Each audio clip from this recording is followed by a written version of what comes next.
Good morning students, how are you? Today's topic is fire insurance. आज का हमारा topic क्या है? फायर इंश्योरेंस है। इससे पहले हमने लाइफ इंश्योरेंस कंप्लीट किया है। फायर के बारे में कोटेशन दी गई है, fire is a good midwife not a good mistress. Fire को बेटा एक अच्छी मिडवाइफ के रूप में लिया गया है, एक अच्छी मिस्ट्रेस के रूप में नहीं लिया गया, क्योंकि ये वाला जो प्रिंसिपल है बेटा इंडेमनिटी पे बेस्ड होता है। इंडेमनिटी का क्या मतलब है? नुकसान हुआ है तभी कंपनसेशन दिया जाएगा, नहीं तो कंपनसेशन नहीं दिया जाएगा। जबकि लाइफ में दोनों कंडीशन में कंपनसेशन मिलता था। नुकसान होता है तब भी मिलता है, नुकसान नहीं होता तब भी मिलता है। फायर इंश्योरेंस है क्या? मीनिंग क्या है? It refers to that insurance under which the insurer in exchange of a fixed premium promises the insured to compensate up to a specified amount if the property of the insured get damaged due to fire till a specified date। बेटा fire insurance के contract में insurance company में जो insurance है वो insured को इस बात का प्रॉमिस करता है कि प्रीमियम के फिक्स प्रीमियम के भरने के बाद वो इंश्योर्ड को कंपनसेशन तभी देगा जब एक्चुअल में नुकसान उसी कारण से हुआ होगा और एक स्पेसिफाइड डेट के अंदर, एक स्पेसिफाइड पीरियड के अंदर यदि नुकसान होगा तो ही कंपनसेशन दिया जाएगा, नहीं तो कंपनसेशन नहीं दिया जाएगा। है क्या? फिर से सुन लीजिए ये।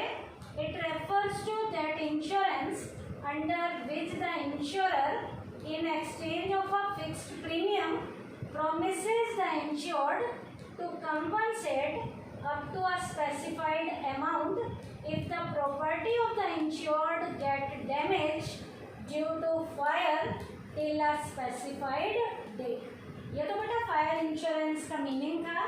अब बेटा फायर इंश्योरेंस का जो कॉन्ट्रैक्ट है, जो फायर इंश्योरेंस है उसकी नेचर क्या है, उसकी कैरेक्टरिस्टिक्स क्या है। तो हमारा नेक्स्ट टॉपिक क्या है? नेचर और कैरेक्टरिस्टिक्स ऑफ फायर इंश्योरेंस।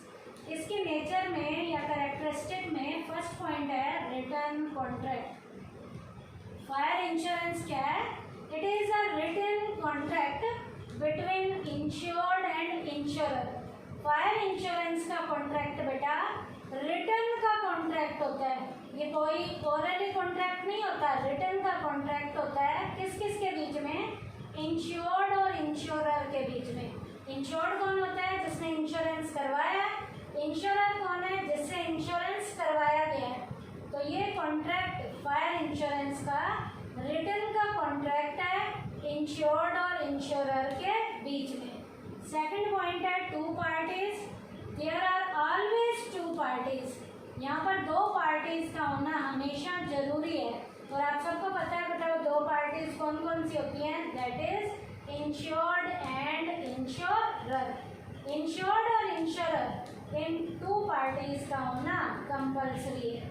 उसके बाद है repayment of sum assured is not necessary. Repayment of sum assured is not necessary का क्या मतलब है? जो हमने पैसा प्रीमियम के रूप में कंपनी को दिया है, जरूरी नहीं है कि वो पैसा हमें वापस मिलेगा कंपनसेशन के रूप में। यदि लॉस होता है तभी मिलता है, नहीं तो दिया ही नहीं जाता। नहीं तो दिया ही नहीं जाता, हमारा सारा पैसा डूब जाता है। क्या? Repayment of sum assured is not necessary. In this insurer pays some assured to the insured only when the insured has suffered some loss due to fire। बेटा इस कंडीशन में इंश्योर्ड को तभी इंश्योरर क्लेम देता है जब नुकसान आग लगने के कारण होता है, तभी क्लेम दिया जाता है, नहीं तो क्लेम नहीं दिया जाता। If no loss due to fire then no payment will be made to insured। और यदि नुकसान आग लगने या नुकसान नहीं हुआ है तो इंश्योर्ड को किसी भी तरीके की कोई भी पेमेंट नहीं दी जाती। If there is no loss of property due to fire during the period of insurance no payment will be made to the insured. यदि आग लगने से नुकसान उस टाइम पीरियड के अंदर नहीं हुआ तो इंश्योर्ड को किसी भी तरीके की कोई भी पेमेंट नहीं दी जाती। इसका मतलब repayment of sum assured is not necessary. कौन से इंश्योरेंस में? फायर इंश्योरेंस में। उसके बाद है पीरियड ऑफ इंश्योरेंस। इंश्योरेंस का पीरियड यहाँ पर कितना होता है? Maximum. This insurance can be maximum of 1 year. Fire insurance का जो मैक्सिमम टाइम पीरियड है 1 साल का होता है। This insurance can be maximum of 1 year. ये इंश्योरेंस 1 साल के मैक्सिमम टाइम पीरियड के अंदर का होता है। उसके बाद है it is a contract of indemnity. Fire insurance indemnity contract के ऊपर बेस्ड है। इंडेमनिटी कॉन्ट्रैक्ट का क्या मतलब है? This means the insured can not be benefited from fire insurance. Fire insurance से इंश्योर्ड को बेनिफिट नहीं होगा। इसका मतलब ये सेफ्टी पर्पस सोल्व करता है, इन्वेस्टमेंट पर्पस सोल्व नहीं करता। एक एग्जांपल के जरिए भी मैं आपको बता रही हूँ, he can not take compensation then the sum insured. For example, a person get his shop insured for ₹50,000। After some time his shop catches fire. The fire causes him a loss of ₹30,000। एक इंसान 50,000 का बीमा कराता है अपनी दुकान का और कुछ टाइम के बाद उसकी दुकान को आग लग जाती है और 30,000 का नुकसान होता है। Insurance company will compensate him for his actual loss that is 30,000। करवाया उसने 50,000 का, नुकसान 30,000 का हुआ है तो कंपनी यहाँ पर एक्चुअल लॉस को ही कवर करेगी जो कितने हजार का था? 30,000 का था। If loss is for ₹70,000, यदि इंश्योरेंस करवाया 50,000 का और नुकसान 70,000 का होता है, then the insurance company will pay him ₹50,000। तो यहाँ कंपनी उसको 70,000 नहीं देगी, 50,000 देगी क्योंकि बीमा कितने का करवाया है? 50,000 का। इसका मतलब यहाँ पर इंडेमनिटी का प्रिंसिपल अप्लाई होता है। इसका मतलब ये सेफ्टी पर्पज को फॉलो करता है, इन्वेस्टमेंट पर्पज को फॉलो नहीं करता। कैसे? मान लीजिए इंश्योरेंस 50,000 का करवाते हो आप किसी चीज़ का, नुकसान 30,000 का होता है तो कंपनी 30,000 देगी। यदि इंश्योरेंस 50,000 का करवाया, नुकसान 70,000 का होता है तो कंपनी 70,000 नहीं देगी, एक्चुअल में जितने का करवाया है वो देती है। तो यहाँ पर ये वाला जो फायर इंश्योरेंस का कॉन्ट्रैक्ट है, ये कौन से कॉन्ट्रैक्ट के ऊपर बेस्ड है? इंडेमनिटी कॉन्ट्रैक्ट पे बेस्ड है। और इंडेमनिटी कहता है कि सेफ्टी पर्पस को आप क्लियर करो, इन्वेस्टमेंट जो पर्पस है वो आपने फॉलो नहीं करना। उसके बाद है only protection element. Fire insurance जो है इसमें एक ही एलिमेंट है, कौन सा? प्रोटेक्शन का, सेफ्टी का है, इन्वेस्टमेंट इसमें इंक्लूड नहीं है। Only protection element is present. यहाँ पर प्रोटेक्शन एलिमेंट ही प्रेजेंट होता है। It lacks investment element. यहाँ पर इन्वेस्टमेंट एलिमेंट की कमी पाई जाती है।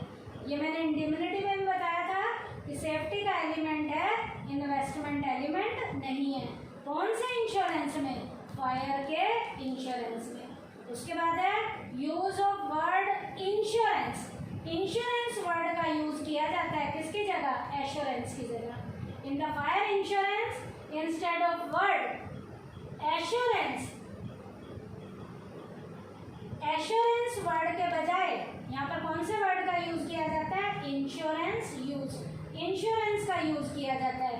इंश्योरेंस का मतलब है नुकसान होगा तभी कंपनसेशन दिया जाएगा और यदि नुकसान नहीं होगा तो किसी भी तरीके का कोई भी कंपनसेशन नहीं दिया जाता।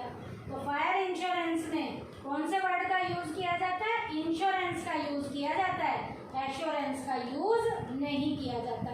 इसका मतलब नुकसान होगा तो कंपनसेशन दिया जाएगा, नहीं तो किसी भी तरीके का कोई भी कंपनसेशन नहीं दिया जाता। उसके बाद है surrender value. Surrender value of such insurance policy is 0। ऐसे इंश्योरेंस की सरेंडर वैल्यू क्या होती है? 0 होती है। मतलब यदि कुछ नुकसान हुआ है तो दिया जाएगा क्लेम, नहीं तो हमारा सारा का सारा पैसा जो हमने प्रीमियम का भरा है वो बेकार हो जाता है, हमें कुछ भी वापस नहीं मिलता। तो ऐसे इंश्योरेंस की सरेंडर वैल्यू क्या होती है? 0 होती है। फायर इंश्योरेंस का जो कॉन्ट्रैक्ट है उनकी सरेंडर वैल्यू क्या होती है? 0 होती है। इसका मतलब यदि कुछ नुकसान हुआ है तो ही कंपनसेशन दिया जाएगा, नहीं तो किसी भी तरीके का कोई भी कंपनसेशन नहीं दिया जाता। उसके बाद है बेटा ये पर्सनल कॉन्ट्रैक्ट है। At the time of giving the fire insurance the characteristic of the insure check. अब आपको बेटा इस इंश्योरेंस को पर्सनल लेवल का कॉन्ट्रैक्ट मानते हैं। इंश्योरेंस में यहाँ पर इंश्योरेंस करने से पहले जो पर्सनल लेवल पे जो इंसान अपना इंश्योरेंस कराता है उसके करेक्टर को, उसकी कैरेक्टरिस्टिक को चेक किया जाता है, उसकी क्वालिटी को चेक किया जाता है, तभी यहाँ पर उसका इंश्योरेंस किया जाता है। Careless people are not at all given insurance. सारे लोग जो केयरलेस हैं उनको उनका इंश्योरेंस यहाँ नहीं किया जाता, सिर्फ जो करेक्टर के अच्छे लोग हैं उनका यहाँ इंश्योरेंस किया जाता है। Such type of person themselves damage their property, क्योंकि जो केयरलेस या करेक्टरलेस लोग होते हैं वो अपनी प्रॉपर्टी को खुद ही नुकसान पहुंचा देते हैं and can claim compensation from the insurance company, और इंश्योरेंस कंपनी से क्लेम मांगते हैं। Hence, fire insurance is a personal contract and it cannot be transferred without the approval of the insurance company. ये बेटा किसी दूसरे को ट्रांसफर भी नहीं किया जाता। ट्रांसफर करने से पहले इंश्योरेंस कंपनी से कंसल्ट करना पड़ता है। एक एग्जांपल है, जैसे if a person takes fire insurance policy of its shop and then transfer it to a careless person या करेक्टरलेस पर्सन। एक इंसान अपनी दुकान का इंश्योरेंस कराता है और इंश्योरेंस कराने के बाद वो इसे जो है एक करेक्टरलेस व्यक्ति को शिफ्ट कर देता है। द इंश्योरेंस कंपनी यहाँ पर कैन नॉट क्लेम या कैन नॉट शिफ्ट द या can not refund this transfer of insurance policy. इसे जो है वो शिफ्ट नहीं करेगी। क्यों? क्योंकि वो करेक्टरलेस इंसान है और उसका जो ये पर्सनल लेवल का कॉन्ट्रैक्ट होता है, तो यहाँ पर उसका पैसा जो है उसे नहीं दिया जाएगा, क्योंकि यहाँ पर ये किसको ट्रांसफ़र कर दिया गया? करेक्टरलेस व्यक्ति को ट्रांसफ़र कर दिया गया। तो इसका मतलब ये कॉन्ट्रैक्ट कौन सा कॉन्ट्रैक्ट होता है? एक पर्सनल लेवल का कॉन्ट्रैक्ट होता है। तो यहाँ पर वो अपने कॉन्ट्रैक्ट को किसी दूसरे को ट्रांसफ़र नहीं कर सकती। यदि ट्रांसफ़र करना भी है तो उसे जो है कंपनी से कंसल्ट करना पड़ेगा। तो आज के टॉपिक में हमने क्या किया बेटा? फायर इंश्योरेंस हमने किया है, उसका मीनिंग किया है और उसकी नेचर और कैरेक्टरिस्टिक के पॉइंट में क्या क्या किया है। रिटर्न कॉन्ट्रैक्ट था, 2 पार्टीज थी, repayment of sum assured is not necessary था, period of insurance, it is a contract of indemnity, only protection element,